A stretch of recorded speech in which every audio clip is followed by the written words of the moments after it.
Hello everyone, Mike with Spray Jones, and I'm going to start doing a few periodic videos called Do's and Don'ts of Foam, and this will be to educate both the installers and the recipients so that they can understand what they're looking for and maybe even check up on their guys to make sure that they don't have somebody on site that doesn't know what they're doing. And if you are a guy on site doing the work, well, and your boss never told you this and nobody ever trained you on this, well, we're going to make you a better installer and look out for your company and the end consumer. So here's the first video of do's and don'ts: cross-contamination. Cross-contamination is when you are switching between open cell foam and closed cell foam. So a half-pound foam and then going to a 2-pound foam. Now, this particular cross-contamination is the worst in one particular direction. That is when you have had a lot of open cell foam being sprayed and now you're going to convert over and do a 2-pound job for a customer. That's when you need to be the most cautious. Here's the reason why. Your open cell foam has water in it. It's a very, very, very different chemistry from the 2-pound foam. The 2-pound foam utilizes Freon blowing agent, whereas water is being used in the open cell. The open cell also has cell opener in it. So it is designed to be low density, it's designed to open up. It has a totally different catalyst in it, and that catalyst is going to superheat the water to convert it from a liquid into a gas, which is steam, and that's the phase change to puff open the cells.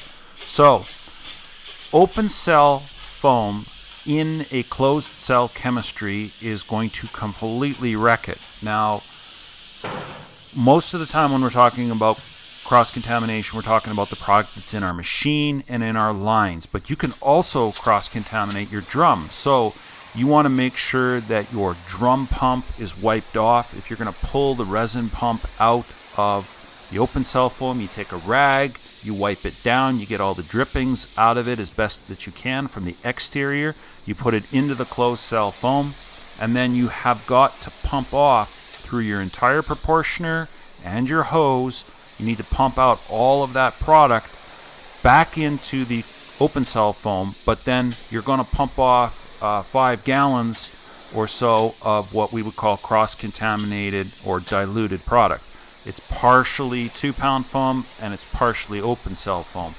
Do not at all spray that for a client. Don't put it into a corner or a tight spot or anything like that. Just go and pump it into a bucket. Now that means there's going to be waste, and your boss is going to look at this and say, look, that's maybe $100 worth of chemical sitting in that 5-gallon bucket. Yeah, that's right, but it's waste material from switchover. If you don't like it, have a dedicated machine for 2-pound, have a dedicated machine for half-pound. That's fine if you can afford that and do that, but a lot of people don't. If you're a 1-truck guy, even if you've got 2 trucks, you don't have 2 proportioners in it, you're going to switch between products. We do it all the time, but we make sure that we allow for quite a bit of pumping off the lines to make sure that we're into what I call pure product. So we want to make sure that all of the open cell product is out of the lines and has drawn pure, uncontaminated, undiluted closed cell all the way up to the gun, and then we'll do a test patch and make sure the profile is spraying properly, and then and only then do we go to the wall. If you have cross-contaminated and switched out too fast, too early, don't have pure enough product, what are you going to see?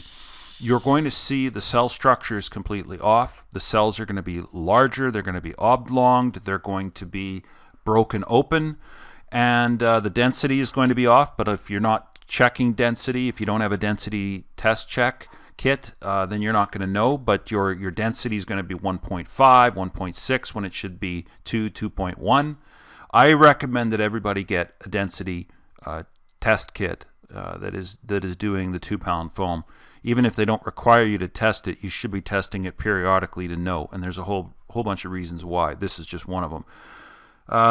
The stability is going to be gone, so therefore the product is going to be shrinking. It's going to be collapsing in upon itself because it doesn't have the chemistry to keep the cells open and stay structural. This problem, the foam that you spray that is cross-contaminated, it's not going to go away. It's not going to get better over time. It's not going to shrink so much and then stabilize. No, it's going to keep releasing and keep pulling away from the substrate and from the studs and from the building, and cross-contaminated material that's a little bit of A and a little bit of B, it's like a little bit of the two, it needs to be removed. You can't leave that in a customer's wall, and if you're the customer, you can't have that in the wall. And it can be really difficult to track it down sometimes, because the guy can start out in the morning over here and then he moved over to there, and it is going to take a little bit, many strokes, to work it out, its way out of the system. But you can have sort of a patchwork of where he started and where he stopped and where he went over here and over there, and it can be a little bit difficult sometimes to track it down. We always make sure that we have got all of the material blowing right out, and if there's any questions or any concerns, we'll pump off another couple of gallons. It takes nothing to pump off 1 to 2 gallons into a bucket, and then make sure that you're pure. You need to watch what you're doing. You need to stop, check your profiles, check the rise time, check the adhesion, especially when you know that you have just switched over. The first 10 minutes of spraying, you want to make absolutely sure that you stay in one localized area, that you check the foam over, make sure it's behaving, check it after lunch, make sure that it hasn't done anything, and verify that the cell structure, cut into it, crack it open, pull on it, do your tests, make sure that the product is actually behaving properly and has the proper chemistry profile.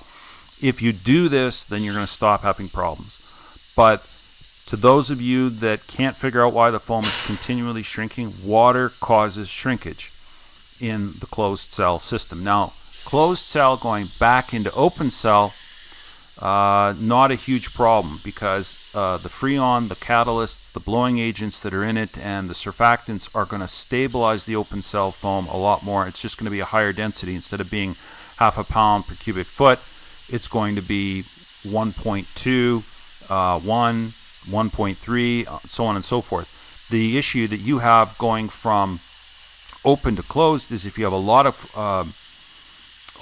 of closed cell foam still in the lines, you got to watch that you don't build it up too thick too quick and build up too much exothermic reaction and cause excessive heat. So I have had open cell foam that's had a little bit more closed in it, and at the beginning it's just a lot more dense. You can feel it, you can see it in the skin, and it actually performs quite well.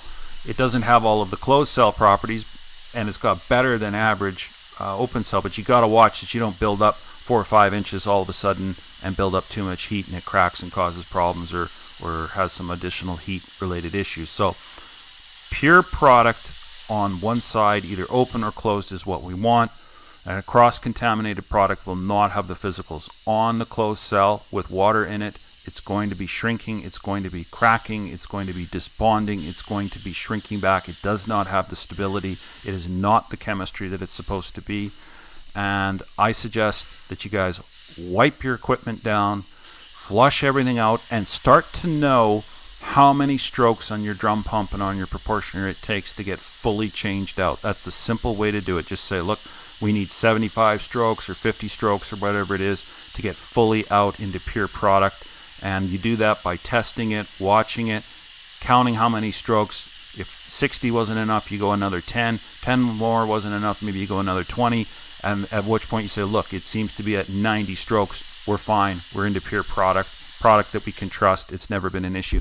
That's how we do it. We make sure that we count off and know how many strokes that it takes, or volumetrically, how much liquid product did you pump off into a bucket? Does it take 5 gallons to get you into pure product again? Then that's what you do. So watch the cross-contamination, watch the damage that you can be doing to your chemistry and to your end clients. And end clients know what you're looking for if you're having issues with the chemistry. This is one of the first things to check for.